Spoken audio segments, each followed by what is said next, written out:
Au sein de notre équipe, on veut vraiment être moteur de changement, de livrer des briques d'un système de santé qui peut améliorer la vie de nos patients et aussi de nos soignants.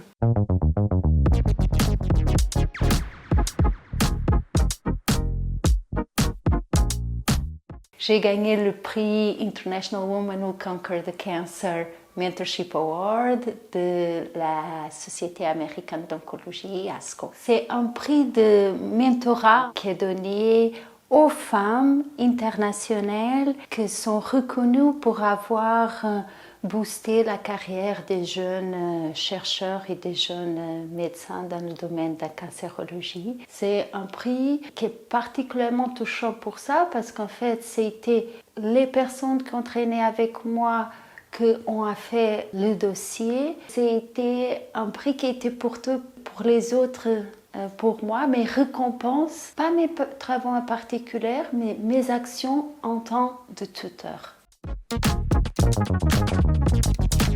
J'ai le privilège et je sens aussi la gratitude d'avoir des jeunes que j'aide à grandir, mais qui m'aident à grandir à moi aussi. Je pense que c'est une de mes activités qui me donne plus de joie et le fait que j'ai cette équipe qui grandit, cette équipe qui devient meilleure que moi.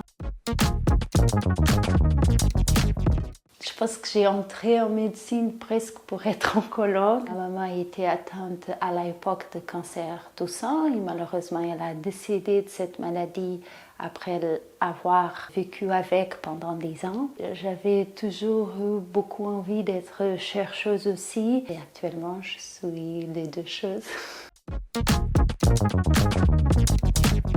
C'est ce mouvement constant d'apprendre quelque chose de différent. Mais surtout, notre recherche est très orientée dans la clinique. Surtout d'avoir cette mission de pouvoir, avec les choses qu'on apprend, changer la pratique et améliorer le parcours des patients, la qualité de vie. Un domaine assez négligencié, qui continue à être négligencié, même si c'est un effort politique de le mettre en lumière. Et je pense que c'était un peu pour ça que j'ai commencé à intéresser et après la passion pour le domaine a grandi. J'ai eu la chance d'avoir ma formation en recherche aux États-Unis, à Boston, et mes mentors à l'époque ont été très intéressés sur cette thématique. Je suis tout. Tous mes cellules, même mes enfants ont été partagés, mes cellules ont été portugaises. Je pense que je suis surtout portugaise, mais j'ai un énorme amour pour la France et pour les États-Unis aussi. Quand on vit une partie de sa vie dans des différents pays, après on s'attache. J'ai des moments que je sens que je suis dans mon limite physique. Là, comme je commence à être pas très jeune, je dois faire un peu d'attention. Mais c'est une joie, hein. Je dis toujours, j'ai la chance d'avoir le meilleur travail du monde, d'être dans une institution qui me ouvre toutes les portes avec des chefs absolument extraordinaires et d'avoir une famille exceptionnelle qui a patience de me laisser voyager comme ça.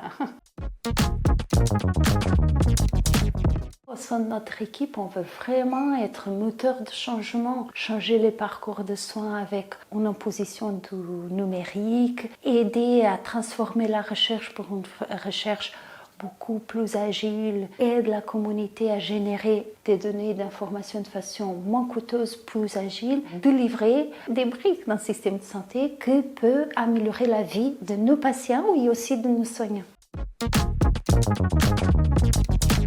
Je suis à jour dans tous mes dépistages. J'ai hésité un peu, mais cette année je suis. On continue, même avec la diversité. J'ai beaucoup d'échecs. J'apprends toujours avec l'échec. Des fois, il devient des victoires.